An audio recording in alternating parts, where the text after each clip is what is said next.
Hello Scorpio, thank you for joining me for your year 2018 forecast. This year begins in sensational fashion. Jupiter, the planet of fortune, of growth, of optimism, of personal development, of widening our horizons, of travel, is in your zodiac sign, and it's going to be with you through to the 10th of November. So it's a 13-month transit since when it joined you on the 11th of October 2017. This is your opportunity to create a new reality, and one which is really very much to your liking. But it's all about you expressing your individuality. Now, because you're a fixed sign, that means you're someone who appreciates the degree of stability in your life. Starting new strands is not necessarily something you go into lightly. You want to think about it all very carefully. But once you do have a goal in mind, you can be very decisive.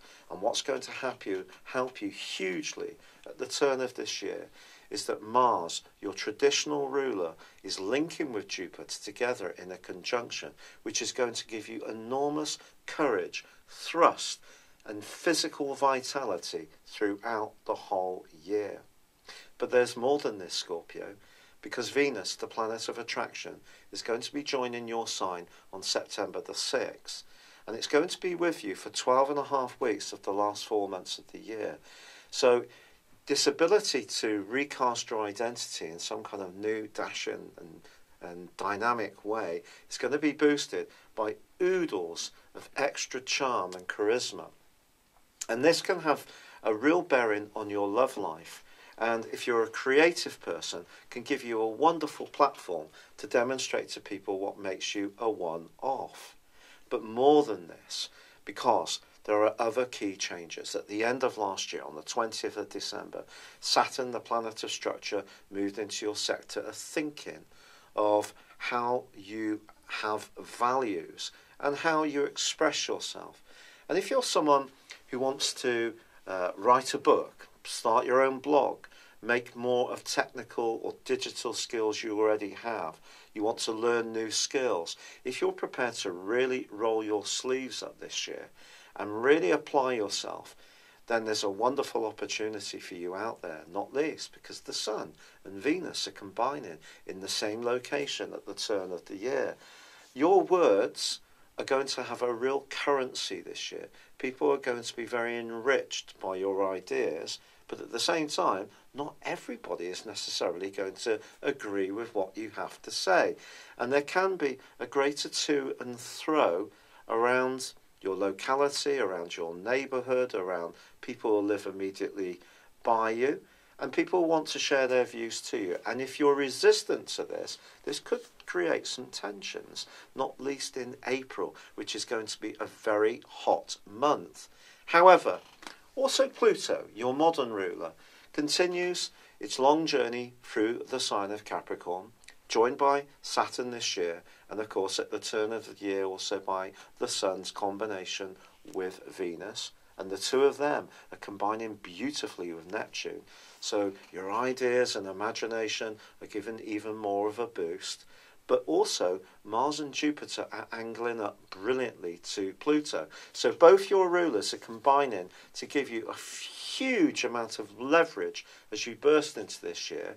And that persuasiveness and directness of spirit, which is often part and parcel of your being, is certainly going to be something that can really find an outlet this year. But as I say, there will be others who will want you to hear their message too. So if you're someone who's quite stuck or rigid in your ideas or way of expressing yourself, there could be some moments this year when suddenly you can realise that other people see things very differently from you. And that's going to be a seminal moment for you in your personal development in terms of your whole life. Now, by the 31st of January, there is a total lunar eclipse. This occurs in the sign of Leo, and I think your feelings are going to be very close to the surface, particularly around relationships, or romantic relationships, or your personal expression, or your ideas, or if you have children, your relationship with them. but you could be hypersensitive in the following 6 months. And that's something you need to be aware of, because at times, if people do disagree with you, it may feel like it's almost a personal attack, when actually they may be just being straightforward in the way that you've often been over the years. Because let's be honest about it, Scorpio, you can be rather blunt, and it's not always easy for people to hear your message. And yet on the other side of the coin, you can often be rather discreet. Well, that's a polite way of saying secretive when it comes to your own feelings. But others may push you to exactly say how you feel, not just express your points of view. And there is a difference, especially if you're commenting on other people or feeling a little bit wary of what other people have to say, which is a bit of a Scorpio trait too. The partial solar eclipse, which occurs on the 15th of February, is in your sector of emotions and family, and it's also connecting with Mercury. If you've ever thought of starting your own business, especially a home-based business or one which provides services to people in the comfort of their own abode, this could really thrive in the next 6 months.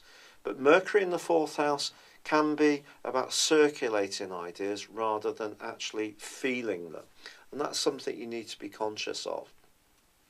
This takes us up to the start, or the end of March, in fact, when Mars has moved forwards from the sign of Capricorn, and it's from the sign of Scorpio, your own sign. It's made its transit through Sagittarius, and it arrives in the sign of Capricorn. And it's going to go alongside Saturn.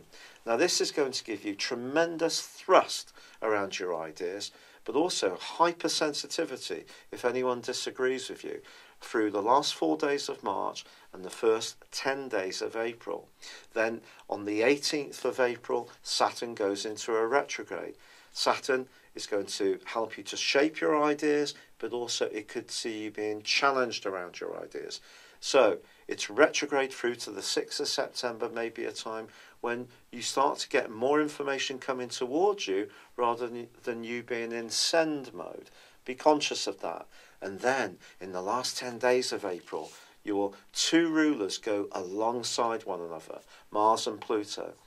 Now, if you really need to tell someone something that's very important to you, you want to send out a press release, you want to market your book, you want to start a new business and let everybody know about it, never will you be more get-going in your approach than during this period of time. But also, it can see you hugely impatient if any obstacles or blockages seem to come up. And that can also see you be a bit defensive. It could see you hit out if you feel that other people are not going with your flow.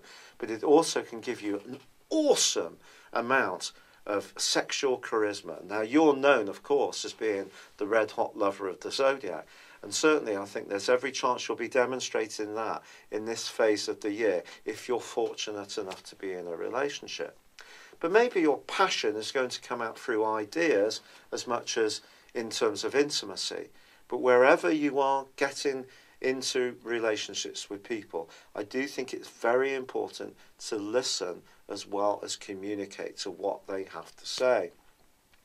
This is underlined even more for you, Scorpio, when a hugely important event occurs on the 16th of May. This is when Uranus, the planet of surprises, which has been in your sector of work and health over the last, since 2011, this is going to move through to November the 6th into your sector of relationships. This could be a time when you have lots of surprise encounters. It could see you breaking away from a long-term relationship if you feel it cramps your style. Or it may see you at times wanting to be up close and personal, and by the next breath want to have some space. But it's very important when Uranus goes through the 7th solar house that we understand anything about us that might be to do with codependency. That we realise that cooperation is one of the most wonderful themes that we can thread through our lives, because it's about giving into a situation but not losing our own individuality. And that could be the lesson that Uranus is going to teach you through this period, but particularly from the 7th of August when it goes into a retrograde. On the 27th of July, I beg your pardon, we have another big event when we have another total lunar eclipse. But this one is occurring in the sign of Aquarius, and it's all about emotion. But Mars is alongside this particular lunation. And again, over the last 6 months of the year, can see you very sensitive emotionally, especially if you feel anyone's challenging you in an unjust way. But with the partial solar eclipse sparkling brilliantly on the 11th of August, if you're wanting to raise your profile and be much more go-getting around your career and go for it in a new environment, or liberate yourself from something that isn't working very well, with its great link to Venus, the balance between raising your profile and using your sixth sense to link out to people, your hunches, can be very persuasive indeed. Now, Jupiter working its way through the part of your horoscope that's to do with your individuality through to the 10th of November is a once in every 12 years opportunity to show how you're different. So keep investing in that all through this year. But by the 11th, it is going to move, but into your sector of resources. And the last 7 or 8 weeks of this year could coincide with an upturn in your earnings, one which will absolutely delight you. But we get luckier with Jupiter the harder we work. If we sit back and think, well, Jupiter will just provide for us, very often it doesn't, so be go-getting. Another key event occurs for you on the 6th of November when the North Node, the point of destiny, moves out of your sector of prominence and work, and it moves into an area to do with travel and engaging a wider and broader way of being. So again, you may find yourself doing something very different towards the end of this year, but I do think that you can transform your personal identity, your presentation, and your love life with Venus's company for those 12.5 weeks of the last 4 weeks of this year, which is a glorious opportunity to connect to someone. But I think you can see, despite all the thrust, the excitement, the drama that this year can bring, you have to feel comfortable emotionally. That is very important. That's coming from the eclipses. But what's coming from all that energy in Capricorn is that you must be open to new ideas and to transforming your outlook and your thinking and the way you connect with others. And if you are open to that process, this year can be absolutely sensational. It's been a real pleasure being with you. Thank you for joining me. Good luck in 2018 and goodbye for now.